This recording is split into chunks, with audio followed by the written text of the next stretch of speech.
taala adiga iyo jamhadda xoreynta Soomaali galbeed jabhadda xoreynta Soomaali galbeed oo istiidanahay ma jirto haba yaraatee Soomaali galbeed wax sheeganaya hadaan heli lahayn waan wajin lahayn maan qabaa waa gartay marka waxa leedahay okay si kale aan kuugu dhigo jamhaddu waxay ku biirtay waxay noqotay xisbi waa la tagay waa la heshiiyay heshiiskaas adigu waa joogtay wixii lagu heshiiyay maxay ahaayeen heshiiska anagu jabhadda ya Soomaali galbeed maana la heshiin Cabdi Xafid get your facts right jabhadda la heshiiyay magaceeda ii sheeg kadib baan kaga jawaab waa gartay jamhadda iyo dawladda dhexe Itoobiya way wada hadleen ma jamhadda ONLF jabhadda ONLF marka spell out maxaan isbeel garayaa jabhadda ii sheeg maxaa la yiraahdaa magaceeda waxay ila tahay jamhaddaas in magaceeda laga dharagsan yahay inaan waqti ku lumiyo mar rabo waxa adigu ogtahay anaan ogahay jamhadda iyo dawladda dhexe way wada hadleen waxa la yiraahdo ha ahaatee wada hadalkiina waa la heshiiyay xisbi ayay noqdeen xisbigaas adiga ayuu kursigaaga damac kaga jira oo looltalin ka dhaxeeya taas ayaana keenaysa ayaa la leeyahay in aad hadallo aan u qalmin aad hawada u soo mariso saxaafadaad ka tiraahdid dhiig bay daadsheen iyo dhibaatay keeneen maxaa arrintaa ka jira jabhadda aad ka hadlaysaa waxaa la yiraahdaa jabhadda Ogaden National Liberation Front jabhadda la yiraahdo WSLF waxay ahayd marxalad kamida marxaladihii halganka ee shacabkana uu soo maray arrinteedu waxay dhamaatay horaantii 8meedii marka jabhadda hadda aan ka hadlayno si shacabka maadaama kulli ayna xogta wada haynin qaar badan oo sida aad u sheegtay fahmaya jira waxaan ka hadlayno laakiin shacab Soomaaliyeed oo balaaran baa dhageysanaya jabhadda hadda aad ka hadlaysaa waa jabhadda Ogaden National Liberation Front oo NLF la yiraahdo waa sax weey jabhaddaas Soomaali galbeed lama yiraahdo waxyaabahan isku haysanay kamid tahay magaca inay bedelaan oo magaca Soomaaliyeed ay qaataan oo magaca qabiilka ay ka tagaan oo ay Soomaaliya oo dhan metelaan marka jabhaddaasi heshiis bay ku gashay Asmara saddex qodob ka koobnaa in barnaamijkeeda siyaasadeed ay ku maqnayd maadaama hadda fursad ay si nabadgelyo ah ku fulin karto wadanka ka bilowday inay yimaadaan oo xisbi siyaasi noqdaan baa koow ahaa laba wuxuu ahaa in la maareeyo ciidamadii duurka ka joogay intii ay ku jireen halganka hubeysan saddexna waxay ahayd in iyaga iyo xukuumaddu ay dhistaan guddi isku dhafa oo ka shaqeeya qaabkii siyaasadda loogu tartami lahaa ama la iska kaashan lahaa xukuumadda deegaanka Soomaalidu way fulisay wixii qaybteeda ahaa 500 milyan lacag ka badan baan ku bixinay soo dhaweyntoodii soo dejintoodii maareyntii ciidankooda marxaladii dejinta iyo soo dhaweyntu way dhamaatay marxaladii tartanka siyaasadda noo bilowday waxyaalaha la isweydaarsanaya hadalkan wuxuu ka mid yahay qaybta tartanka oo iyana ay xukuumadda ku dhaliilaan anna iyaga aan ku dhaliilo hadal xanaaf la iyo xanaaf dhibaato toona ma jiro cid waliba barnaamijkeedii iyo fikirkeedii iibinaysa marka ay dhibsadaan ma aha aragtida aan ka qabno iyaga aan u soo marino baraha u soo marino media ma jirtaa inaad tiri jamhaddu dhiig bay daariso dambi bay gashay hadda ka hor ma modern hadalka maadan oran adigu waa ka gudbaynaa waa gartay jamhaddu waxa ay doonaysaa maadaama ay xisbi noqotay in ay jagada kursiga qabato oo kula tartanto ma ogoshahay si xor iyo xalaal in lagula tartamo oo cagajuglayn iyo dad la xiro iyo hanjabaad aysan ka imaanin ciidamadaada adiga ku gaarka ah askarta meesha ka shaqeysa ma oo kaliya inaan ogolahay in si xoran loo tartamo actually we are going extra mile in aan xitaa in wixii sharcigu dhigay wax ka balaaran gallo oo odayaasha deegaanka ay makhraati ka noqdaan guddiga doorashooyinka ee dawladda qaarkood lagu dhaleeceeyo la yiraahdo xor maaha kaliya maaha odayaashu deegaanku inay noqdaan auxiliary capacity ama capacity ama xubno kale oo iyagu goobjoog ka noqda tartan doorashaad u dhacayo ayaan diyaar u nahay waxaan u ballan qaadaynaa in tartan xor iyo xalaal ah deegaanka looga ogol yahay oo nalaf waxaan ku kalsoonahay in doorashada laga adkaan doono waa gartay waqtigeeda iyo maalinteeda ay leedahay dabcan inaan ka hor dhacno doonimayno waa ra'yigaaga waxaad ka hadashay waxyaalaad ka hadashay waxaa ka mid ahaa xorriyatul qowl iyo dimuqraadiyad inay jirto maxaa ka jira rag wariyayaal ah oo ka hawlgelayay deegaamadaas inay maanta caawa xiran yihiin oo xabsi ay ku jiraan maxaa ka jira arrinta wariye xiran anigu ma ogi haddaad ogtahay magaca ii sheeg saan uga jawaabo waa gartay wariyaha magaciisa intaana kuugu soo noqonin wariyaasha xiran magaco intaana kuugu soo noqonin madaxii hore ee brotocolka cabdulqaadir muxuu ku xiran yahay xaq ma loo maray xiritaankiisase waa arrin hay'adaha sharciga gacanta ku hayaan oo baaritaan ku socdo waxaa loo maray sifo sharciya hadda laakiin arrin sharciga lagu hayo maadaama ay tahay inaan ka hor dhaco ma rabo waxaa lagu xiray wuxuu ahaa iyaga oo qawaaniintii iyo nidaamkii dowladnimada garab maray marka faafahinteedana hay'adaha cadaaladda u taala waa gartay waxyaalaha uu hareer maray ood ogtahay maxaa ka mid ah waa waxyaalaha aan ku leeyahay hadda anigu ahaantay maadaama arrintii arrin maxkamaddu gacanta ay ku haysan tahay anigii oo madaxweynihii deegaanka haddaan dembigiisii hadda halka ka sheego isaga laftiisa cadaaladda uu helaya inay dhibaato ku noqotaa laga yaaba oo bias ay abuurto waxaan markaa jeclan lahaa in maxkamadda iyo hay'adaha sharcigu ay arrintaas ay iyagu ay qeexaan laakiin guud ahaan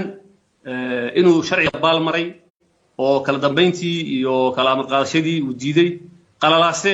deegaanka lala rabin uu qayb ka ahaa intaasaan guud ahaan kuu sheegi karaa si dulmara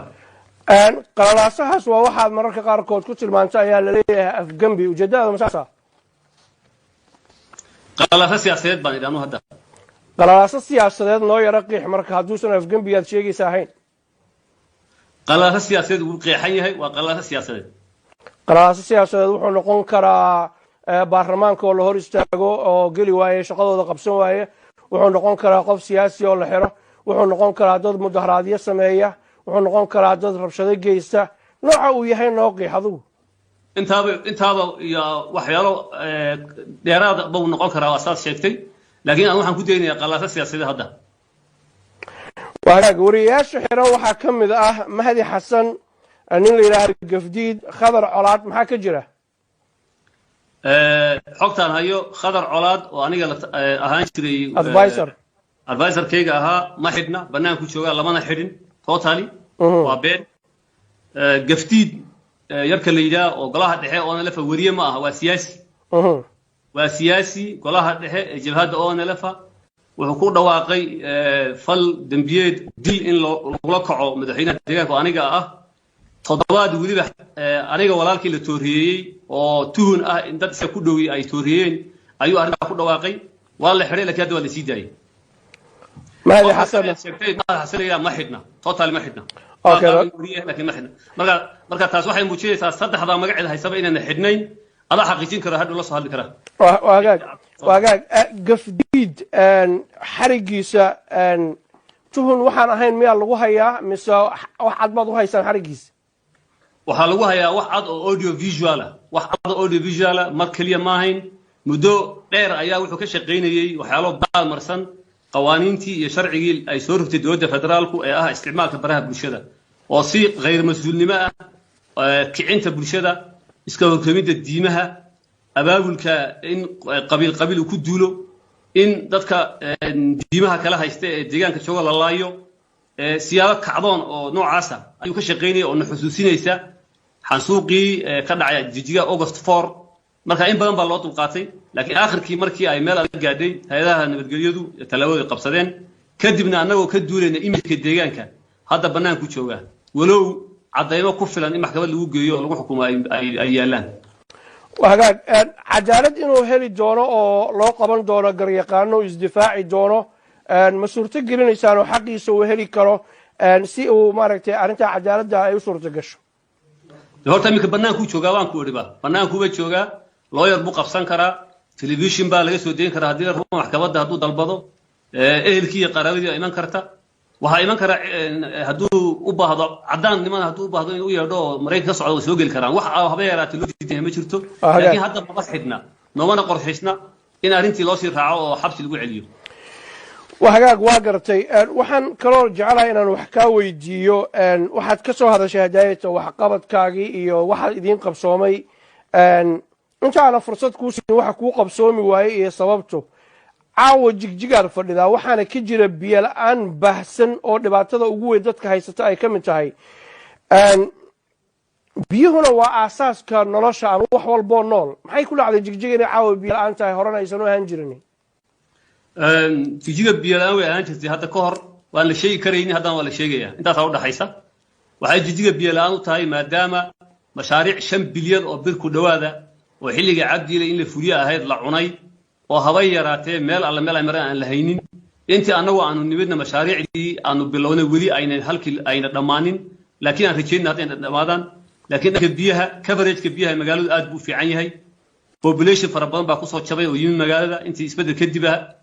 biyo fiican baa ka jira magaalada taa laftigeedu waxyaalaha social media snapshot kala soo gelinaya xaqiiqada dhabta ee magaalada ma muujinayo waxaan jeclaan lahaa in wasiirka biyaha aad wareysato si uu kuu siiyo detail information oo ku saabsan guri kasta inta biyo laga cabo iyo sida xaaladdu tahay laakiin biyo la'aanta waxa ugu canjijiga 10 sano oo telefishinka laga soo deynayay in biyo ka socdaan oo la hadli kareynin oo lacagteedii la cunayay oo haba yaraatee wax water infrastructure laga sameeyay uuna meesha ka jirin haba yaraatee waa gartay waxaad ka hadlashay waxyaalo fara badan oo idin qabsoomay waxaad noo sheegtaa 2 ama 3 mashruuc oo intaan iminka hadda xilka adigu haysay aad fulisay oo la taaban karo gaar ahaan dhinaca kaabayaasha dhaqaalaha midaal ahaan markaan barnaamijkan diyaarinaynay muddo dheer aan ku guda jirnay dadku waxay noo sheegeen jidadku inay burbursan yihiin aysan maaragtay lahayn wax dayactira ama mashruuc la geliyay aysan jirinin maxaa arrintaa ka jira si aan u ixtiraano dadka daawanaya waxaan kuu sheegay mashaariicda sanadka la fuliyo waan kuu sheegay 450 dugsi baan ku yidhi 30 health center baan ku yidhi wadooyinku ma burbursan yihiin mudane kulli way dhisan yihiin waxaan ku ballan qaadayaa in haddii aad diyaar tahay aan kuu soo dirno sawirradoodii oo idhoobyaal oo sii deyso maadaama documentary hadda laga diyaariyey jidadku way burbursan yihiin sawirrada dawladdu ay dhamayso sawirrada haddaad ku kalsoonaya adu noo markaan ku xasuumayna aad aragtid iyagoo live iskaa u imaad la yidhaa waa gartay waa ka qancay arrintaas waxaan doonaya inaan ku idhaahdo laakiin waxaa jira dalku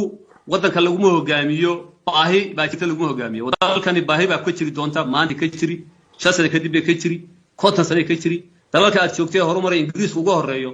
infrastructure-kiisu ilaa hadda laga hadlaa isagoo dal horumaraya iska daa Afrika dal ka mid ah gaar ahaan dalka fiqiir oo Ethiopia ka sii tirsan marka protest iyo baahi baa jirta laguma qeexi karo tayada wax qabasho ee dawladdu waxa lagu xisaabtami karaa resource-gii ay haysay dhaqaalihii ay haysay iyo qorshayaashii u yaalay maxaa uga fulay telembo waxa laga yaabaa dalkan inuu u baahan yahay $50 bilyan inuu u baahan yahay laga yaabaa wax laga qabto laakiin lacagtan hayna ay tahay laga yaabaa $500 milyan $500 milyan aan hayno maxaan ku qabanay baahida bulshada maxaan ka buuxin baa la oranayaa mooyee jijiga maxay wadooyin laami u yeelan weyday maxay u yeelan weyday street lighting maxay underground tan u yeelan lama weydiin karo marka taaliftigeedu waxa in ay noqotaa wax la xiriira maxaa ku jaban in la idin weydiiyo oga jawaabtan xataa haddii aan awoodiino ahayn oo dadka qancsan maxaa diisan in la idin weydiiyo why not inaad weydiiso xaq baad u leedahay laakiin de waaqici bayn ahayn waa hadda macnaha anoo ku idhaahdo magaalada xamar maxay u leeyahay kaan weyday magaalada New York oo kale amin waa waxaan ka hadlay waxa weeye su'aalo inay noqdaan realistic su'aalo inay noqdaan baa muhiim ah laakiin weydiintu dhib ma leh laakiin inay noqoto waaqici ah jira laakiin jijiga isbedel badan ka muuqda wax badan baa laga qabtay mashaariic fara badan baa socda waxa ka socda hadda ilaa iyo 10 kilomitir oo laamiya oo Shiina ay dhisayaan oo markay dhamaadaan aan filayno in magaalada muuqaalkeeda ay bedelayaan waxa ka socda ilaa iyo 22 mashruuc oo cobblestones ka socda magaalada mashaariic fara badan ka socda waa hagaag waxaan weli ku guda jirnaa awood qaybsiga iyo inaan mawduuc kale oo la xiriiro oo ay isku lamaanan yihiin hoos aan ugu degno oo musuqmaasuqa waxa la yiraahdo bal intaan musuqmaasuqa u gelinin waxaan iigaga warantaa dad waxa jira barakacayaal ah oo xerooyin ku jira dadku waxay qaarkood leeyihiin waxba looma qabanin oo dawladda gacanteedu ma gaarinin ma tabardar idin geysay mise inaad wax ka qabatin baanan doonayn sida leen ku eedeynayo mise gacantiina way gaadho wuxuun baad qabateen waxba baan ka qabatay barakacayaasha ilaa iyo hadda taageerada la siiyo aad bay u badan tahay baahida barakacayaasha waxay u kala baxdaa wax daruuri oo life saving intervention la yidhaah oo ah in caafimaadkooda waxbarashadooda biyahooda cuntooda laga warhayo iyo in la sameeyo wax la yidhaah durable solution oo ah in xal waara loo helo xalka waara waxa weeye in 3 qaybood loo qaado ama la raro ama meeshay joogaan nolol lagu sameeyo oo maaragtay durable solution loo sameeyo qaybta dhiman waa qaybtan in xal waara loo helo waxay ku xiran tahay arrintaasina in dhul ay degaan la soo helo in miisaaniyad ballaaran oo lagu raro lagu soo helo in hay'adihii caalamiga ah iska kaashadaan adduunka anu waxaan ka shaqayn jiray hay'adaha muxuu ahaa humanitarianka meel sanad iyo badh dad barakacayaala oo loo yimid inta lagu oo waliba oo ilaa iyo 500 kun ama 600 kun inta loo yimid xal waara lagu gaaray intaan shaqeynay maan arag marka saa daraadeed waa degdeg baan isleeyahay xal lama qabantu wax badan baa la qabtay indicators humanitarian indicators kooduna ama xaaladooda nololeedna dadka caadiga ee kale aad uga sii liidato marka laga tago inay meelaha ay ku nool yihiin ay ku urursan yihiin oo saxadooda ayna fiicnayn marka baahi badan baa ka jira deegaanka wax badan oo loo qabtay wax badan way dhiman yihiin waa hagaag waxaan kaloo jeclaynaa wax kaa weydiiyo waxaa jira dad ka cabanaya deegaamada qaarkood in aan maaragtay awood qaybsigu uusan gaarinin oo aad ku soo koobtay waasay hadalka u dhigeen adiga iyo dad kugu deegaana ama kuu dhow oo keliya laakiin gobollada qaarkood aan la gaarsiinin awoodda dowladda iyo dhaqaalahaba maxaad eedayntaa ugaga jawaabaysaa waxaan anu aaminsanahay in xukuumaddan ahayd xukuumaddii ugu ballaadhnayd ee shacabka deegaanka Soomaaliyeed gaadhay waxaan aaminsanahay dagaalka nagu socda badankiisu inuu la xiriiro maxaa loo qaybiyay resourcigi deegaanka dad Soomaali loo gaarsiiyey maxaa awoodii loo balaariyay in fact anu dhaleecaynta aan maqlataa ma aha dhaleecaynta aan maqnaa waxa weeye dhaleecayn iga soo gaadha kuwa aad sheegayso laga yaabo inaad ii aanaynayso ay leeyihiin dadkii kale ay wax siiyaa dadkii isaga u dhow wax ma siiyo taasaan maqli jiray tan caawa igu horeysa aad sheegayso waa hagaag haddaad sheegto oo jeclaan lahaa aaga aad leedahay waa laga qadiyay dowladda waa hagaag musuqmaasuqan waxay rabaan inaan dhex joogo dad waxaa jira magaalooyinka qaarkood dabcan degan oo ayagu cabanaya laakiin waan u imaanaya waxaan jeclahay inaan sidoo kale aan hoosta ka xariiqno dad badan oo nala soo xiriiray gaar ahaan markii aanu soo daynay video annagu aan kaa codsanay inaad noo soo duubtid oo aanu ku niri si aan dadka u wacyigelino videoga noo soo duubaan kaaga mahadcelinayo dad fara badan oo nala soo xiriiray ayaa waxay sheegayaan oo gudaha jooga caawa jigjiga iyo meelo kale dunida daafaheeda ah musuqmaasuqu inuu marayo meeshii abid ugu sarreysay waasay hadalka u dhigeen intaad adigu xilka haysay aadna aad samaynaysid iyo inaad dadka u hilisid qaarkood maxaad ka leedahay arrimaha lagugu eedaynayo mudane madaxweyne badanka dadka arrimaha eedaa soo jeedinaya waxay u badan yihiin dadkii cabdi ilay xukuumaddiisa ka faa'iiday ee la shaqaysan jiray oo wixii ay u barteen waayey oo lacagtii iyo wixii keligood ku koobnaa uu ka kala baahay ayay u badan yihiin waa wax eedayn iska joogto oo naqaano weeyaan waxaa la yaab leh dadka maanta ka hadlaya musuq maasuq waa dad macnaha musuq kelmadda la yidhaah xitaa bulshada dhexdeeda xilli aan la soo qaadi karin noolaa weeyaan waxaa weeye madaxweyne hore cabdi ilay iyo familigiisa iyo reerihiisu sidii boqor bokaasa iyo sidii fadna marcos iyo dal ay lahaayeen oo lacagtiisa raranayeen oo la og yahay oo magaalada gudaha ku leeyihiin hantida la qaadan yihiin dadkii soo joogay ee fadhiyay ee daawanayay way dadka maanta ka hadlaya musuqii halkii uu ka fog yahay waxaa markaa caddaynaa inaan musuqii la dagaalanay mashaariicda sanadkii barka aan qabanay annagu ee aan ku qabanay miisaaniyadii deegaanka 10kii sane u dimaysay lama qaban lacag waddanka Shiinaha ka soo amaahanay iyo tu Imaaraadku nisiyeen ma jirto waa lacagtii deegaanka uun marka waa la dagaalanay musuqii monopoligi dhaqaalaha ee gacanta ugu jiray madaxda deegaanka waan baabi'inay oo hadda ka hor jirtay caagad biyo soo gashay magaalada oo cabdi ilay tiimkiisu ayna lahayn ma jirin annagu taa milyan ganacsigu waa xor waxaa kale oo taa caddayn u ah inaan ilaa heer degmo ilaa iyo heer kelil heer deegaan ugu yaraan mas-uuliyiin gaaraya 30 ka badan oo heer degmo iyo heer deegaanba xilalkii looga qaaday qaarna loo xidhay musuqiya wax la xiriira istabamarin la xiriira marka waxaan aad iyo aad ugu kalsoonahay inaan meel aad iyo aad u wanaagsan aan gaarsiinay la dagaalankii musuqi waxaana caddayn u ah adeega bulshada aan siino hadda iyo mashaariicda aan fulinay tayadooda iyo tiradooda waa gartay waxaa jirtay dhowaan dad saraakiil qaarkood ay ahaayeen ama jagooyin hayay oo jagooyinka laga qaaday jagooyinka laga qaadayna lagu bedelay dad kale oo adiga lagu isku hayb aad tihiin la sheegaya arrintaa maxaa ka jira inaad ii faahfaahisaan jeclaan lahaa maalba deegaanka waxbaa la bedelaa oo shaqooyinka jira awgood iyadoo la eegayo kolba qiimaynta la sameynayo la xidhiidha shaqo wanaagga bedela la sameeyaa marka haddii aniga kuwa la ii aaneynaya ay jiraan inaad ii sheegto si aan uga jawaabo kuwa aniga la ii aaneynaya kuwa yihiin laftigeeda lama garan karo waayo soomaalida waad garanaysaa qabaa'ilkeedu kol meel bay taagan tahay marka macnaha ma kuwa gobol ahaan la ii aaneynaya ma kuwa qabiil ahaan haddii qabiilta halkee weeye waad garanaysaa soomaalide marka inaad saa u kala faahfaahisaa ficnaan lahayd laakiin annagu performance iyo tashi waxaan kaliya sameeyana ma jiro waxaan ku waxa jira guddi iyo xisbi iyo nidaam iyo dawlad baa jirta taas maan wax ku maamulaa hadday noqoto aanayna waxaan aaminsanahay dadku inta badan waxay aaminsan yihiin meelaha aan ku dhashay oo kaliya inaynan hadda ka hor oo aynan xitaa deegaanka xitaa golaha cabinetka xitaa wax ku lahayn kii ugu horreeyay hadda soo galay baan filayaa marka inaad ifaafaysaa ficnaan lahaa si aan uga jawaabo oo aanan speculation aan u samayn waxaad noo qiixdaa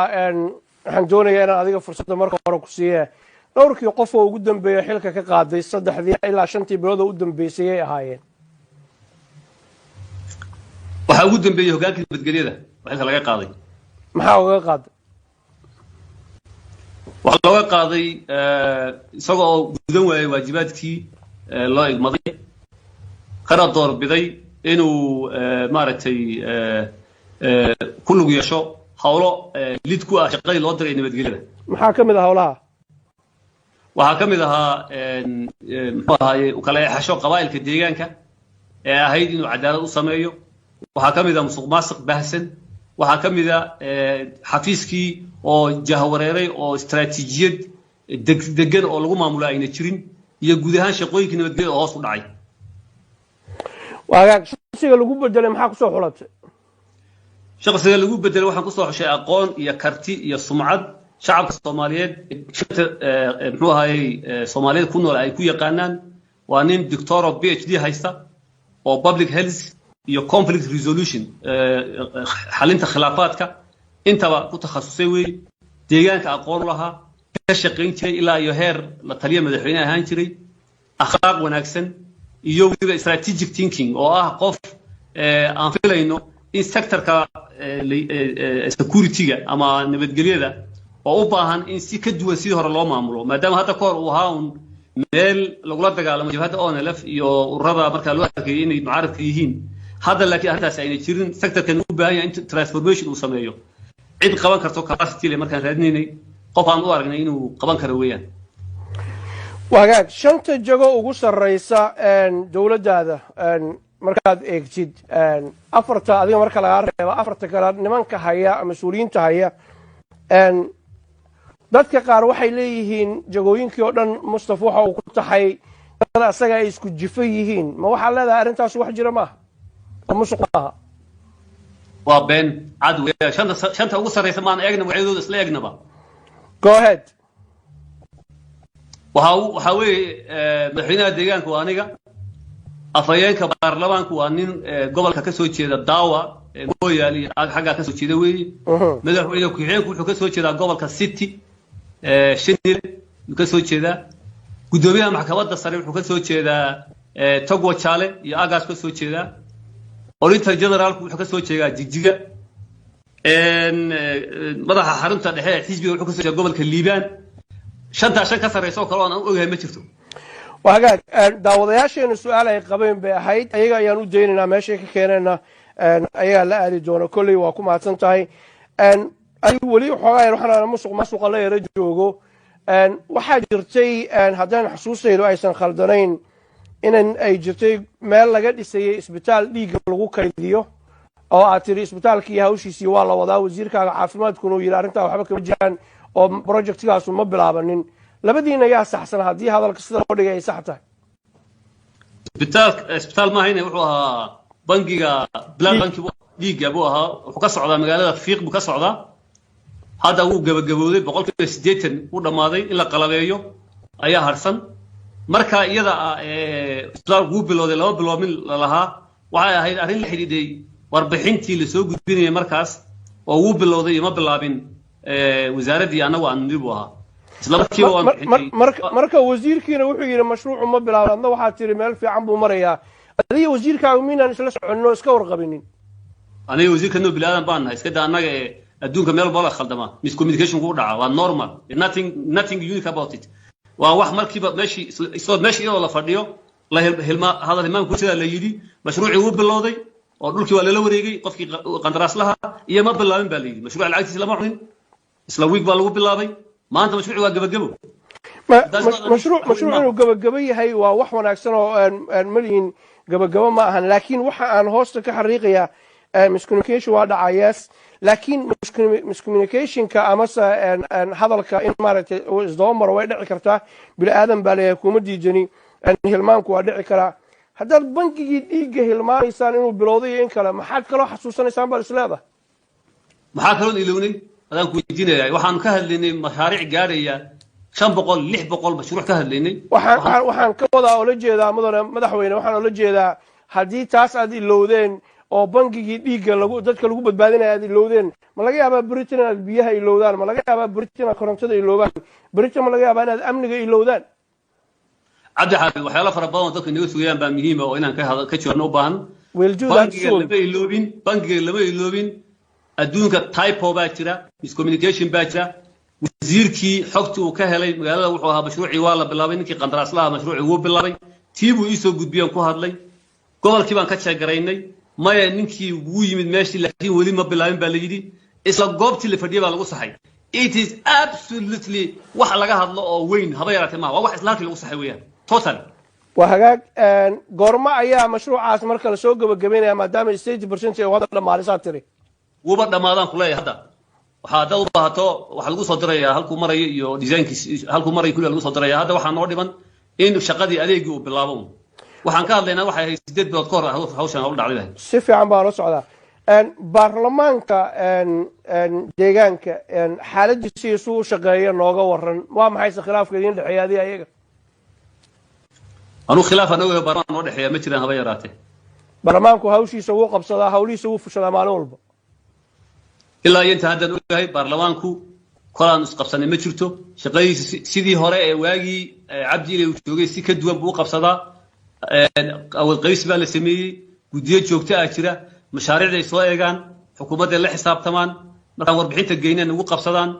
arrinta hadda aad ka hadlaysay blood bankiga markaan reportka akhriyay iyagaa saxay oo yidhi madaxweyne intaana waa runtaa waad sheegtay taana halkaas anagu waxaan ka soo jeedaa gobolka halkaa lama bilaabin bal hubso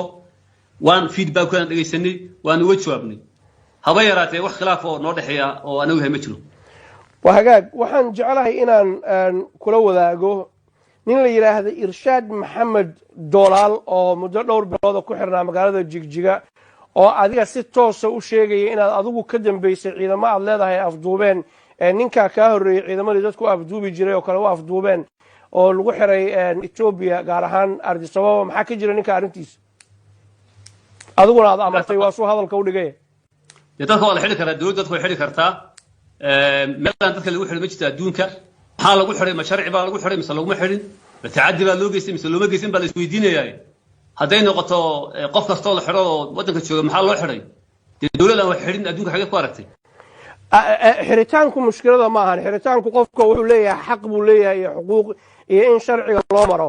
maxaa lagu soo xiray adigu iminka meliya lama xiranin oo lama xabsi lama geynin waxaad leedahay dadka waa la xiraa waxaad indicate garanaysaa inaad wax ka og tahay eedaynta tooska adiga uu kuu soo jeedinayo oo odhanaysa madaxweyne mustaf baa ka dambeeyey xiritaankayga dembina melihi maxaad ku caddaynaysaa inay arrintaa waxba ka jirin de wuu yidhi madaxweynaha iga ka dambeeyey waa xorriyatu qowl baa jirtaa la yidhi nin walba meeshu horta ku fiiqayaa madaxweynaha ka dambeeya abtigii baa ka dambeeyey adeerkii ka dambeeyey eedda maxaa ka jira madaxweyne wuxuu doonay ma odhan karaa qofku aniga ka jawaabo kuma qasbani waxaa muhiima waxa uu sheegayo maxkamaddii iyo halkeedii uu ka yidhaahda ahayd hadda arrintaas way dhammaatay waa hore la sii daayey ninkaasi waa nin ka mid a gacanyaraashii cabdi iley waxaa la yidhaahdaa magaciisa inshaa baa la yidhaahdaa waa dadkii la shaqaysan jiray kooxdii TPLF tacadiyadii ka dhacay deegaanka raggii geystay weeye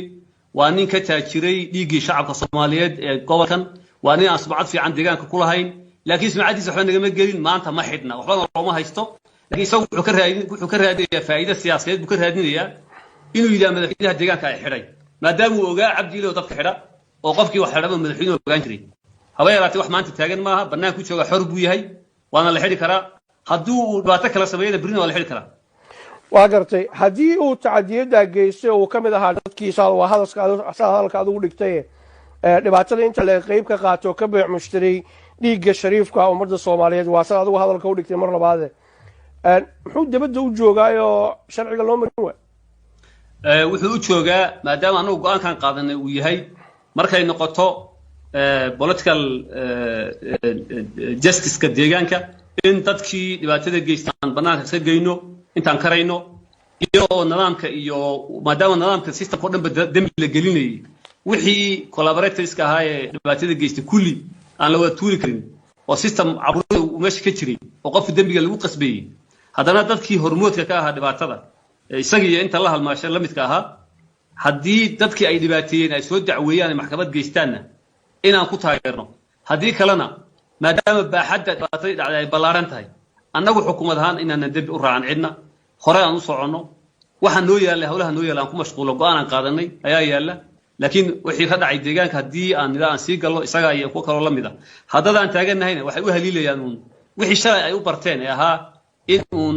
dad masaakiin oo Soomaaliyeed qaar bay diin ku dacweeyaan hadda ninkaas waxaa lagu soo xidhay adigu wuxuu kuu sheegay madaxweyne ay soo xidhay inaa shakhs ka hadlo ma rabo laakiin ninkaas wuxuu dacweeyay niman culimo ah oo deegaanka Soomaaliyeed ayuu ku dacweeyay inay yihiin al-shabaab haddaan caddaynaya marka ayagu jaajuusay miya waa khalad muwaadiniin deegaanka oo salaada tukanaya darteed inuu ku dacweeyo al-shabaab weeyaan wuu ku khaldan yahay masbidaada noocaas loo soo xidhay marka iyada interesting وهجاج waxaan jeclahay oo kale inaan wax ka weydiiyo